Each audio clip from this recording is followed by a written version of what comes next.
क्या यह कहना सत्य है कि मृतक का कोई अधिकार नहीं होता और वे कोई अपहानी नहीं उठाते? प्रश्न, क्या यह कहना सत्य है कि मृतक का कोई अधिकार नहीं होता और वे कोई अपहानी नहीं उठाते? Is it true to say that a dead person has no rights and suffers no injury? विधि का मुख्य कार्य जीवित व्यक्तियों के अधिकार और कर्तव्यों की रक्षा करना है, क्योंकि मृत्यु के पश्चात व्यक्ति की विधिक सत्ता समाप्त हो जाती है। The main function of law is to protect the rights and duties of living persons, as after death, a person's legal personality ceases. परंपरागत दृष्टिकोण के अनुसार मृतक का कोई अधिकार नहीं होता और वे कोई अपहानी नहीं उठाते। Traditionally, it is said that a dead man has no rights and suffers no injury. मृतक को न तो विधिक दायित्व सौंपे जा सकते हैं और न ही विधिक अधिकार दिए जा सकते हैं।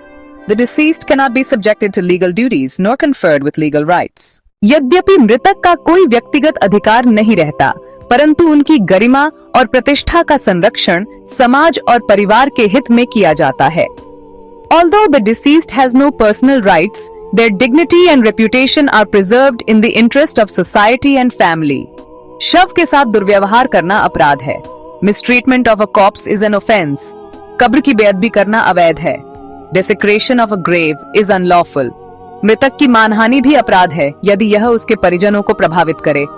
Defamation of a dead person is punishable if it affects his family. BNS IPC Section 499।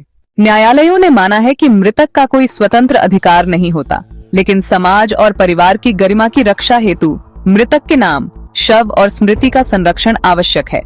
Courts have held that a dead person has no independent rights, but for the sake of family and society, his name, body and memory must be protected.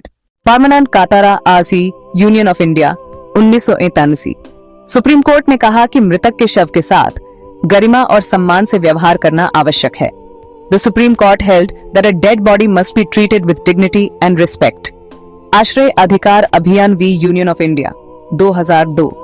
सड़क पर रहने वाले मृत व्यक्तियों के शवों के अंतिम संस्कार के अधिकार को मान्यता दी गई। The right to decent cremation of homeless deceased persons was recognized. Ram Bihari Lal v state of Bihar 1966। न्यायालय ने कहा कि मृतक की मानहानि यदि परिजनों की प्रतिष्ठा को ठेस पहुंचाती है तो यह दंडनीय अपराध है।